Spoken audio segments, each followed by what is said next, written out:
Welcome to this special deep dive into the world of Doom 3. In today's video, we will be unraveling the complex and often horrifying lore of the UAC Mars research facility by going through the various audio logs and emails of its employees.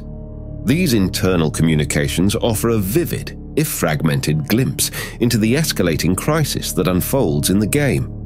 This reconstructed timeline is an amalgamation of information not just from Doom 3, but also its various supplements and spin-offs.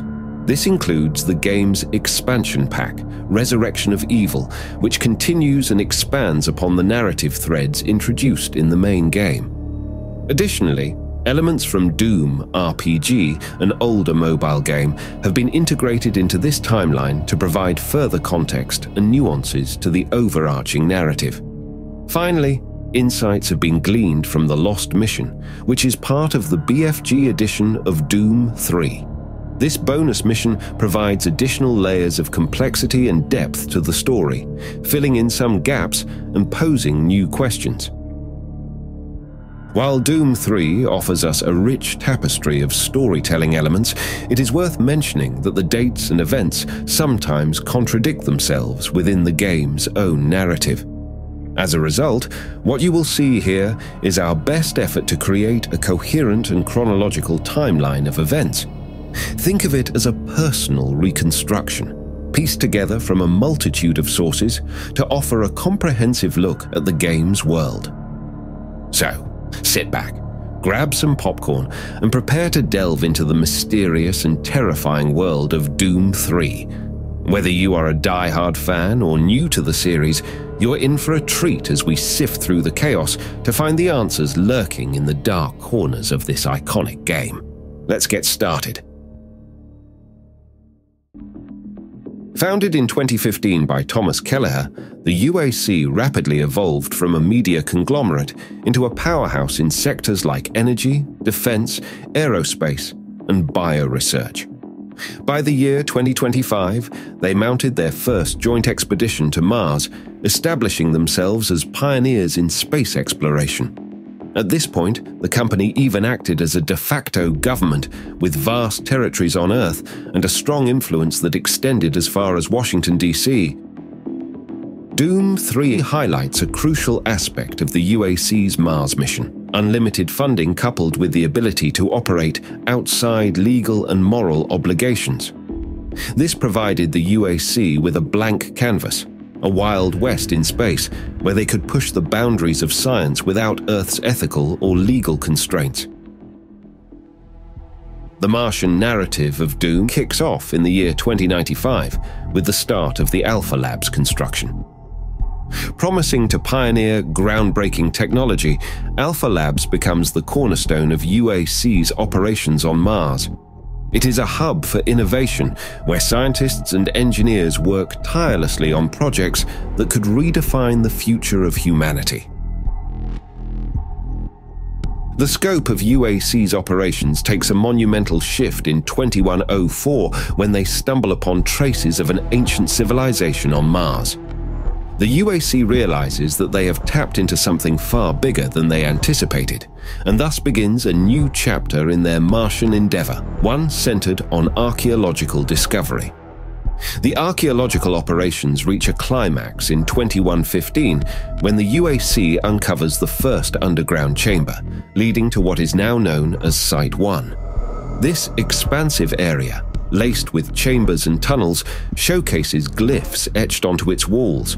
Site 1, the largest of the archaeological sites, becomes a focus of intense study and speculation, and it eventually leads investigators to another significant location, Site 2. Site 2 stands out for its unique composition, consisting of burial sites. These burial chambers raise questions about the customs, beliefs, and even the technologies of the ancient Martian civilization. Each discovery amplifies the allure and complexity of the Martian narrative. As researchers delve deeper, they arrive at Site 3, the discovery ground of the enigmatic object known as the Soul Cube. Alongside this powerful artifact, they also unearth 4 tablets that help unravel part of the story of this ancient civilization existing millennia ago. The first tablet was a scientific marvel, detailing complex mathematical concepts that described teleportation. Tablets 2 and 3, however, were historical texts that narrated a devastating war between the ancient civilization and an unknown malevolent force. It described the enormous sacrifices made, as most of their society was sacrificed to repel the invaders and create the Soul Cube. The fourth tablet unveiled a revelation that shook the researchers to their core. It postulated that the remnants of the Martian civilization, having survived the war but forever scarred by it, might have used their knowledge of teleportation to escape to Earth. The Lost Mission in the BFG edition of Doom 3 gives us even more details that help clarify the timeline.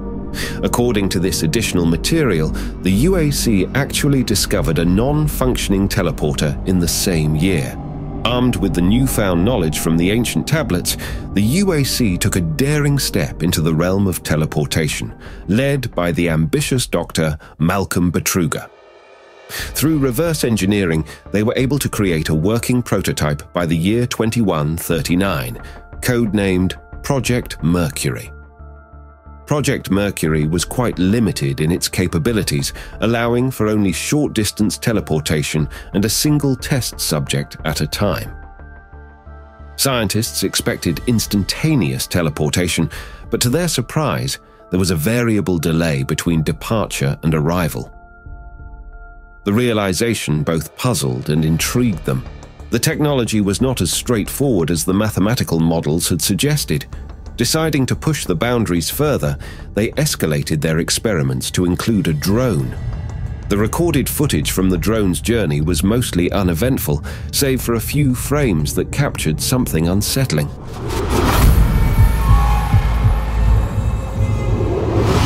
Multiple eyes, appearing to float in an abyss of darkness, stared back at them from the drone's camera. It was a momentary glimpse, but it was enough to electrify the atmosphere in the lab. Seized by a mix of scientific curiosity and personal ambition, Dr. Betruger proposed a bold new phase of experimentation involving human subjects. He was fascinated by the eyes in the darkness, viewing them not as a warning, but as an opportunity for unprecedented study. Keeping his true intentions masked, Betruger asked his team to falsify reports to maintain secrecy around the project. Following the success of Project Mercury, a more sophisticated and ambitious teleporter was developed, known as Project Gemini. Soon after, they started their venture by selecting 3 human test subjects, each unaware of the risks involved or the anomalies observed in prior tests. The results were disturbing. Each subject returned from the teleportation experiment in a state of near insanity. One subject was found to have chewed off his own finger, a grim testament to the psychological toll the experience had inflicted. Despite the alarming outcomes of the initial human trials, the UAC, fueled by a mix of scientific zeal and moral ambiguity, persisted with their teleportation experiments. In Delta Labs Sector 4, they initiated Project Apollo, a room-sized teleportation device designed to transport multiple subjects or even larger objects at once. The first full team they sent through the portal met a grim fate. None returned alive. However, the loss was not entirely in vain, as the venture provided invaluable data on the mysterious creatures glimpsed in earlier tests. Analysis suggested that these entities were carbon-based life forms, remarkably heat-resistant and exhibited rudimentary intelligence. Some even demonstrated the ability to manipulate plasma, a finding that sent ripples through the scientific community. Undeterred by the sacrifices and ethical dilemmas, the UAC continued to send more teams into the unknown. Each mission resulted in casualties. But the allure of groundbreaking discoveries kept them moving forward. By 2144, their persistence bore fruit, or more aptly, it captured specimens. For the first time, they managed to bring back living samples from the other side of the portal. As the UAC expeditions continued, they increasingly brought back a diverse range of those specimens for study. With each new biological sample, Dr. Malcolm Betruger's behavior grew increasingly erratic and unsettling. The scientific community within the UAC had mixed feelings. They were awed at the groundbreaking discoveries, but also apprehensive about their leader's increasingly unusual demeanor. Thanks to recovered PDA records from UAC employees, the timeline of these critical events has become more transparent. One such account was notably detailed, belonging to research specialist Simon Garlick. Assigned to Expedition 14A2 on August 6th, Garlick's mission was multifaceted. He was chosen partly because of his familiarity with the ancient tablets discovered on Mars. The expedition aimed to find corroborative evidence on the other side of the portals. Any similar writings were to be photographed and collected. However, the primary goal was far more daring, capturing one of the larger, more menacing creatures referred to as a Hell Knight. While armed for protection, the team was instructed to use non-lethal force if possible, underscoring the UAC's desire for a live specimen. The tension within the UAC community escalated as Expedition 14A2 commenced. On August 8, 2145, Simon Garlick recorded a chilling audio log that captured the unsettling atmosphere of the experiments. Garlick, who had been deeply engrossed in sample collection, found himself in an inexplicable situation. His team had vanished without a trace. When he looked up from his work, they were gone. All tools and personal effects ominously left behind, as if they had stopped mid-task. Comlink communication attempts yielded nothing but silence, heightening his isolation and distress. 2 days later, another log surfaced, revealing an even darker tale. Garlick still had not located any of his team members and was becoming increasingly frantic. The horror in his voice was palpable as he described encountering creatures that could only be described as demons. Monstrous beings far larger and more terrifying than any of the specimens previously brought back. "The last thing I saw was teeth," he uttered, his voice trembling. He also spoke of indescribable sounds that seemed to echo from the bowels of the unknown. Most disturbingly, Garlick mentioned that these creatures were toying with him, adding a sadistic element to his nightmarish ordeal. The log abruptly ended. It was the last anyone ever heard from Simon Garlick. The atmosphere at the UAC Mars facility grew tenser with each passing day. Dr. Malcolm Betruger, once a cornerstone of scientific inquiry at the facility, underwent a mysterious transformation after a solo expedition through the portal. Though he returned physically unchanged, those who interacted with him felt an unsettling difference in his demeanor. He was no longer the scientist they thought they knew. He was different, imbued with a kind of fervor that was both unsettling and infectious. The UAC board acted. A message was sent to Councillor Swan on Earth, giving him a mandate to initiate a full operations review of the Mars research facility. The board considered teleportation to be their single most vital scientific endeavor, and were deeply concerned that Betruger's investigations into extra-dimensional realms could jeopardize it. Meanwhile, Betruger, undeterred by scrutiny and more driven than ever, continued to push the boundaries of the portal experiments. On October 2nd, an email surfaced from Betruger. He was insistent that crates containing religious artifacts sent from Earth be expedited directly to Delta Labs. While it's not explicitly mentioned in the story what the religious artifacts sent to Betruger from Earth is for, we can speculate on their possible uses. One compelling theory is that they might serve as a ritual component for him, a ceremony for a promised gift. Elizabeth McNeil, a UAC Delta Lab researcher who was increasingly worried about Betruger's actions, penned a formal request for an inquiry. Swan, responding to her concerns, informed her that her allegations against Betruger were being taken very seriously. It was Betruger's chilling reply to Councillor Swan that capped off the chain of escalating events. In a tone almost contempt, he rebuked the decision for a full operations review. "There is no need for you to come to Mars," he wrote. "All I need is more money and more time. The research being conducted here will change mankind in ways no one can imagine. His closing lines sent a shiver down the spines of all who read them. Don't waste your time coming here, Swan. You will only get in my way and impede the outstanding work we're doing here. Elizabeth McNeil was then sent back to Earth by Betruger for her actions. How lucky she was. In an audio log dated October 12, 2145, Robert Price, the Delta Operational Director, speaks about the mounting difficulty in assigning engineers to lower Delta labs. In 6 months, a volunteer surplus had turned into a critical deficiency of willing personnel, and a rise in unexplained mental illness was noted. Meanwhile, Betruger kept sending expedition through the portal, asking for more samples and data. By October 16th, the situation is dire. Administrative Assistant Han Lee's audio log reveals that 20 personnel had been wiped out on their second excursion. The base is rife with rumors and fear, and powerful new weapons, the BFGs, are being issued. An email from Lowell Fauché hints at physical dangers as well. The very ruins they're exploring under the surface of Mars are deteriorating, leading to tragic casualties. Frank Delahue's audio log on October 18th paints an equally grim picture.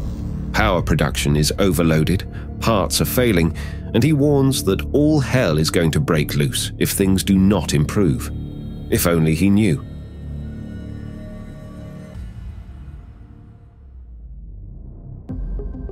As the already tense and mysterious events at the UAC Mars facility continue to unfold, Research Director Larry Bullman brings a new revelation to the table.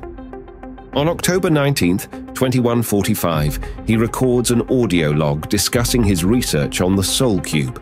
Bullman's investigation uncovers that this artifact is more than just an enigmatic object of alien origin. It might serve as a weapon. Power fluctuations have hampered his attempts to get the linguistic CPU online to verify his theory, but what he has deciphered so far from the glyphs is chilling. Once reaching a specific threshold, the artifact becomes a lethal weapon, suggesting an autonomous functionality. Shortly after Bullman's log, Dr. Malcolm Betruger responds with an email that raises more questions than it answers. He flatly denies Bullman's theory, calling it bizarre, and instructing him to send all his notes immediately for review. Moreover, he explicitly warns Bullman to keep his findings secret. What is most unsettling here is the tone and urgency of Betruger's email. His response indicates that he is not just dismissing the findings, he is almost threatened by them, or the attention they could attract. As tensions escalate at the UAC Mars research facility, a new layer of urgency and danger is revealed through various audio logs and emails. Administrative Assistant Han Lee reports on October 20th, 2145, that yet another research team sent through the portal has gone missing. Radio silence and a total blackout on tracking systems spell a grim fate for the researchers. Parallel to this, Director William Banks is grappling with a different but equally concerning problem. Missing personnel reports are piling up, especially from the already troubled Delta sector.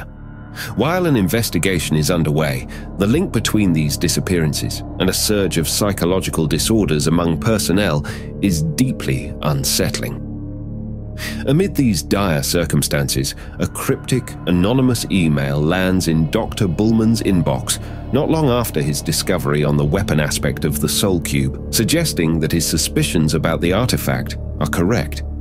This shadowy correspondent, who remains nameless in the message, warns that Bullman's boss is more dangerous than anyone imagines. According to the email, Bullman's findings are being manipulated for dark purposes. The anonymous writer implores him to stall any efforts that would let his boss take possession of the mysterious object. As November 13th rolls around, the situation at the UAC Mars research facility continues to worsen, with strange events and incidents piling up. On November 14th, Ian McCormick releases a report validating Larry Bullman's conclusions about the Soul Cube's capabilities as a weapon. His report also includes an astonishing revelation. The Soul Cube is designed to gather power by taking lives, and when fully charged, can destroy almost any living being. Moreover, the cube transfers the life force of the slain target back to the wielder, adding another layer to its already enigmatic nature. By November 15th, a new recruit is arriving at the Mars base, introducing the start of Doom 3 First Level. On the same day, investigator Elliot Swan arrived to Mars, accompanied by his bodyguard. His reputation precedes him, and the facility's staff fears he could shut down the whole operation. For the players' inaugural mission, they are tasked with locating Dr. Jonathan Ishii, a scientist who has mysteriously disappeared for some time. This quest leads them to an ancient communications facility nestled deep within the Mars subterranean chambers. There, amidst the shadows and echoing corridors, the player discovers the frantic scientist.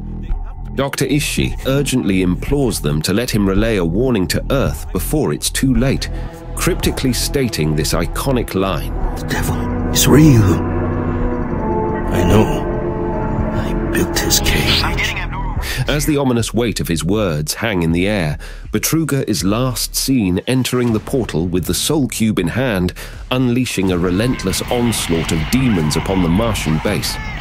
It is implied that Betruger was promised limitless power by the demons, contingent upon his aid in facilitating their invasion of Earth. As the Marine, your initial goal is to reconnect with Bravo Team under the orders of Sergeant Kelly. But the mission quickly changes as the squad is annihilated, making you the only one capable of transmitting a distress call to Earth, a plan that Elliot Swan tries to halt, fearing that the demons will use incoming ships as a conduit to Earth.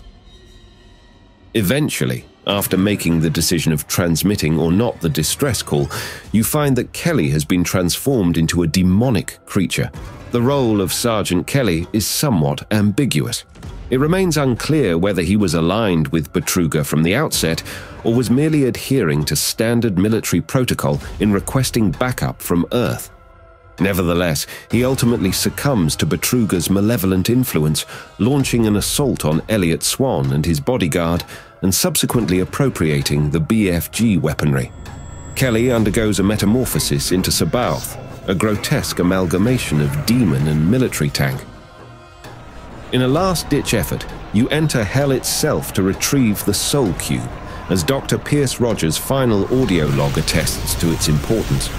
The Soul Cube proves to be the answer, just as Bullman had speculated. Armed with it, you return to Mars, venture into the caverns, and finally confront the ultimate evil in a desperate bid to close the last demonic portal.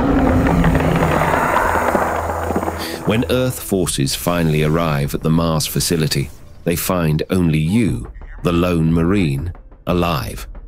As the game culminates, Betruger is revealed to have undergone his own transformation into the Maledict, a horrific entity that encapsulates his dark ambitions and the demonic power he has acquired. The trajectory of Betruger's character serves as a harrowing tale of corruption, unbridled ambition, and the devastating consequences of dabbling in forbidden realms.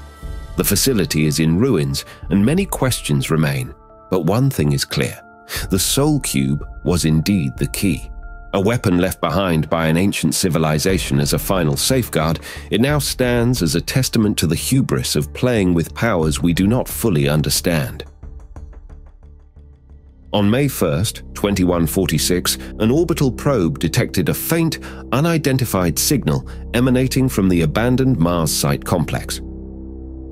On August 8th, 2146, the UAC announced the renewal of its Mars research program, this time under the leadership of Dr. Elizabeth McNeil.